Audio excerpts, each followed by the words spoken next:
प्रिय श्रोता बंधु, आपण मैंने जानिथिबे जे ए दुनिया रे जेते जीव अछंती समस्तंक ठारू मनीष हेउछि एक अमूल्य रत्न।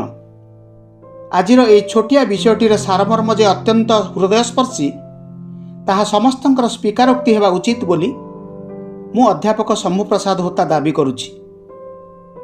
वर्तमान प्रश्न हेउछि काहेकि ए दुनिया रे मनीष को एक अमूल्य रत्न सहित तुलना करा जाइछि। प्रकृत रे कौन ए दुनिया रे मनीष एक अमूल्य रत्न ताकू मु गोटे छोटिया उदाहरण माध्यम रे आपन को बुझाइबाकू चेष्टा करिवि एवं आशा करिवि आपण माने एहार सारमर्म निश्चित भाव रे बुझी परिबे।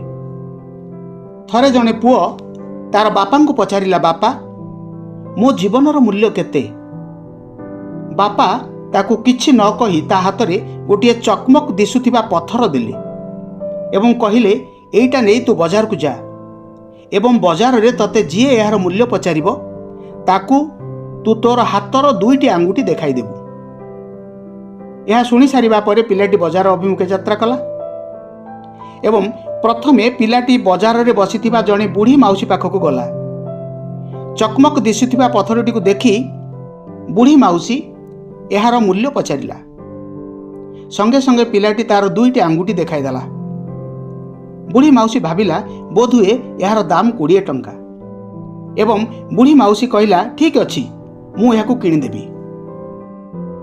द्वितीय रे पिलाटी पाखरे थिबा गोटे म्यूजियम को गला। सेठार थिबा ऑफिसर जनक यार दाम पचारिबारु पुणी पिलाटी तार दुईटी आंगुठी देखाई देला। म्यूजियम रे थिबा ऑफिसर जनक भाविले बोधुए यार दाम 2000 टंका एवं ऑफिसर जनक म्यूजियम रे रखिबा पई सेई चकमक दिसुथिबा पत्थरटी को किनिबा पई इच्छा प्रकाश कले। तृतीय रे सेई पिलाटी सहर रे थिबा एक नामी दामी अलंकार दुकान पाखक गला।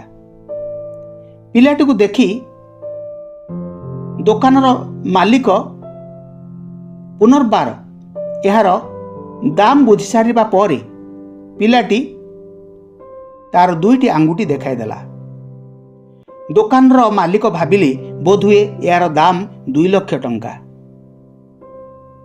शेष रे पिलाटी तार बापा निकट को आसी समस्त विषय कही सारिबा परे बापा पुओटी को उत्तर देले जे जेमिति पत्थरटीर मूल्य विभिन्न स्थान अनुसार बदलिला ठीक सेहीपरि तुम जीवनर मूल्य।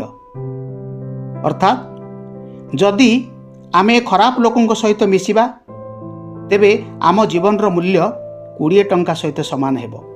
जदि आमे भल परिवेश और भल लोकमानक सहित रहिबा तेबे आम जीवनर मूल्य 2 लाख टंका ठारू अधिक मध्य हबो। तेणु जेहेतु आमे भगवानकर सृष्टि रे एक अमूल्य रत्न सदृश्य सेथिपई आमको निष्पत्ति नेबाकू पड़िबो। आमे खराब परिवेश और खराब लोकों सहित मिसी साधारण पत्थर परिचय देबा ना सुस्थ तथा भल परिवेश और भल लोकों सहित मिसी हीरा परी चकमक दिसिबा। जदि ए भिडियोटी आपनको भल लागिछि तेबे याकू लाइक शेयर एवं कमेंट करने को भूलिबे नहीं। नमस्कार, धन्यवाद।